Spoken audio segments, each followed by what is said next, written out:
पण राऊतसाहेब, सध्या जे काही महाराष्ट्रात घडतंय ते पाहता काय महाराष्ट्रात चाललंय? महाराष्ट्रात नीटचे पेपर, धागेदोरे, हो सगळ्यात मग जास्त अटका याच्याबद्दल सीएमना पश्चाताप आहे.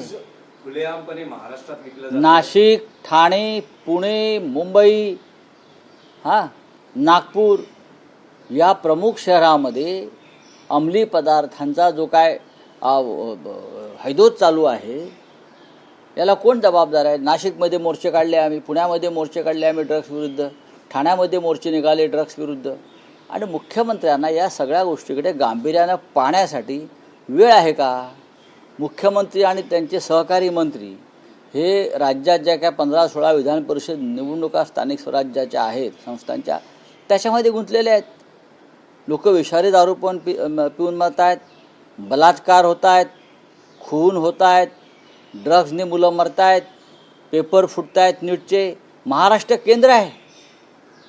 याचं खरं म्हणजे पश्चाताप त्यांनी करून घेतला पाहिजे. या सरकारनं मंत्रालयाच्या पायरीवर बसून त्यांनी पश्चाताप केला पाहिजे की महाराष्ट्र हे अशा प्रकारच्या परीक्षांच्या पेपर फुटीचं आणि तरुण पिढीच्या जीवनाचं उद्ध्वस्त करण्यामागचं केंद्र आहे. महाराष्ट्र याबद्दल सरकारला पश्चात्तापाची एक तरी रेष दिसते का तुम्हाला?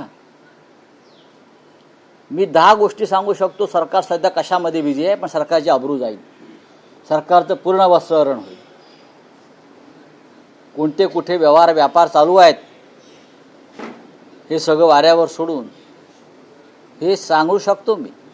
पण राज्याच्या मुख्यमंत्र्यांपासून त्याच्या संपूर्ण सरकारची पूर्ण बेआबरू होईल आणि ती बेआबरू महाराष्ट्राची असेल. घरगुती पाईपलाईन गॅस मागतोय, 2 रुपयांनी सीएनजी वाढतोय, आठवड्यात 2 आठवड्याची दुसरी दरवाढ आहे, सातत्याने दरवाढ होते. नाही, त्याच्यावरती एक उपचार मी सांगितलं आहे ना मागे सुद्धा. नमो नमो म्हणायचं, ध्यानाला बसायचं, डोळे उघडलं, श्रीराम जय श्रीराम म्हणायचं, भाव खाली येतील. संघाचे जे सुनील आंबेकर आहेत ते असं म्हणतात की संघ जर मजबूत असता तर देशाची फाळणी झाली नसती. आता संघ मजबूत आहे, आता संघ मजबूत आहे. मग पाकव्याप्त काश्मीर ज्याला आम्ही सातत्यानं पाहतोय की ही आमची भूमी आहे, ती आमच्याकडे आली पाहिजे.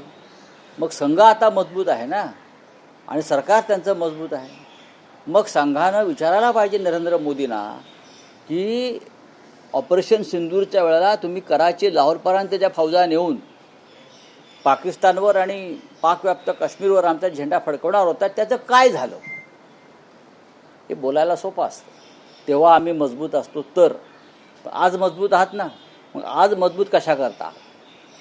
आज देशाची जी अवहेलना सुरू आहे, लोकशाही, न्याय व्यवस्था, सामाजिक घसरण, त्याच्यावर मग आमचा संघ काय करतो आहे?